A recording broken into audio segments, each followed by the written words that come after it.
Hey guys, welcome to another video of mine.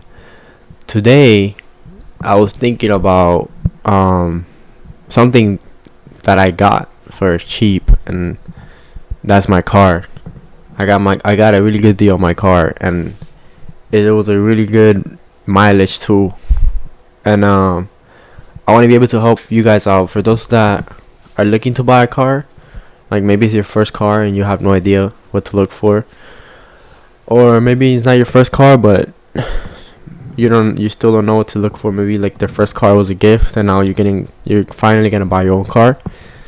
Whatever the case might be, I think this video will help you make an informative decision on how to get a car. So I already have my own ideas, obviously, but this article I found right here is really like nails it, like everything that I agree on to find like a good cheap car that's used. So let's go and see like for some of the things. So the stick shift. I know a lot of you guys don't know how to drive stick shift, especially if you're a new driver. Maybe you learn automatic, especially in the United States. Especially, I know that I'm saying especially a lot, but stay with me. Especially if in this time everything like is like automatic, but if you're willing to make that sacrifice and learn stick shift, you can get a significant discount on your car, honestly. And it's no different than automatic. It's gonna last the same amount of time as long as the engine and everything is fine. It shouldn't be a problem. So that's the first advice. If you can get if you're willing to learn, take the time and learn to drive stick shift, I recommend that. You will get a better deal, because most people don't want to drive stick shift. And if you ask people that drive stick shift, a lot of them say they only drive stick shift, or they say that they rather drive stick shift. So once you learn, it's really fun, and a lot of people will tell you that they'll rather go for stick shift, just because it's like it takes a little bit more work with the clutch and all that stuff. For you guys that know. Okay, so we dived into that. Now the other advice that I can give you as well is find vehicles that need a little work, like it says right here. Now this also, I know it says it on the article, like, yeah, I'm getting like some of the ideas from here, but I already knew like something like this from my personal experience. I already knew this because I did my research before. Like, I bought my car like 3-4 years ago. It was a really good deal. It was like $13,000 for like a 1-year-old car that had like 8,000 miles, and it was amazing. That car, I think that was a great deal, honestly. And we bought it used, obviously 8,000 miles. Only had like 2 owners previously. I didn't get it like with any issues. I guess besides the rims were like a little rusty, but nothing major. Like, I didn't have any big issues. But that's exactly like the whole point of this like tip right here. So if it needs a little bit of work, like here, it's saying like if you can find cars that are missing like the back seat or something, you can easily change that for like a cheap is a cheap fix. You can to get like a back seat on your car, like I think there's a picture here. There's a picture here where it shows like, yeah, like right here, you see it's missing the back seat. That's gonna give you such a big discount. You can easily fix that for like way less than paying a car that has the back seat. Okay, or any other like little thing like that could be like 500 to like maybe 1,000 in expenses. That might give you might have to spend like that amount to get to fix it, but overall you're gonna get such a good deal, and it's gonna be worth it. So doesn't have any big problems. Doesn't have like any engine problems. The battery is fine. Wheels are fine. Maybe it just has like a headlight is broken or something, or like it's missing like a back seat for whatever reason. You can easily change that. Even if it's just you, also you don't even need to change. You can leave it without the back seat because it's for like a personal, for yourself. You can have literally like, look at this right here.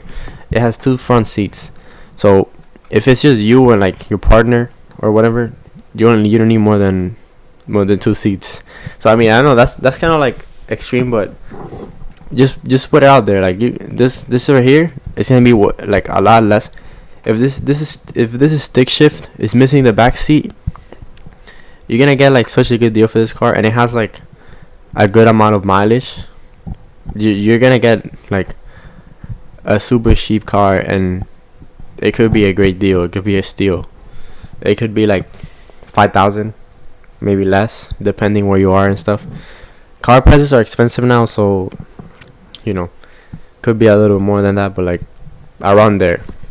It depends. One more thing. Like I said, mileage is okay. Like you can have a lot of mileage. Just depends what brand of car it is. Generally, if you want to be safe, it can be like Toyotas are great. They last for so long. They're like so reliable. They can go for like 200,000 miles over. So if you find a Toyota, like let's say you find a Toyota for like 100,000 miles, a problem that you can fix, it's gonna be like $500 to $1,000 to fix. Plus it has is manual. It doesn't have to be manual. It can be automatic. Because the fact that it has 100,000 miles, that just might like lower the price tremendously. So if you have like those 30 things that are not a big deal, you can get like a really nice deal on that car. And yeah, you can do that. That's one option. You don't have to get it with a issue too. You can get one that has like, it's in good condition, and if you just want to pay it off, you want to get a car right now, you need a car where you're not making too much money, that's the best choice, guys. Make sure that the car is manual. It has like a little issue that you can fix for not that much money. The engine has to be, the engine is fine, the battery is fine, the wheels are fine. Is Toyota, or I don't know, I just know Toyota is a good brand. I guess this guy here, he suggests David, he thinks that Fords are also reliable cars. So I don't know, I suggest do your research on like car brands, but from my experience, Toyota is very reliable. Nissan, I have a Nissan personally. I think they're reliable. They just the only problem they have is that they get loud, like especially the cheaper models, they get loud. So, but if you don't mind, I don't mind at all. If you don't mind, then it could be a great deal. So look into GM's, General Motors, good brand. Ford, good brand. Toyota, good brand. So if you can find any of those cars with like 100,000 miles, maybe a little less than 100,000 miles, that's not necessarily bad. That could last you like up to 200,000 miles. It depends on the care that the car has, and like how good the engine is, and all that other stuff. But yeah, guys, I just wanted to give you some advice on that, because for a lot of us, car purchase is a big expense. So we gotta try to keep that down so we can save and achieve our goals faster. Because at the end of the day, I know a lot of you people are like car people, so I understand that you want to have a nice fast car or whatever. But if your goal is to be financially independent, or whatever other goal you have, you want to be a millionaire, a billionaire, all that stuff, all that good stuff, and you're just starting out, you're gonna have to forget about your expensive, nice European car or whatever other car you have in mind, and get something like this that's gonna be reliable and cheap when you start out.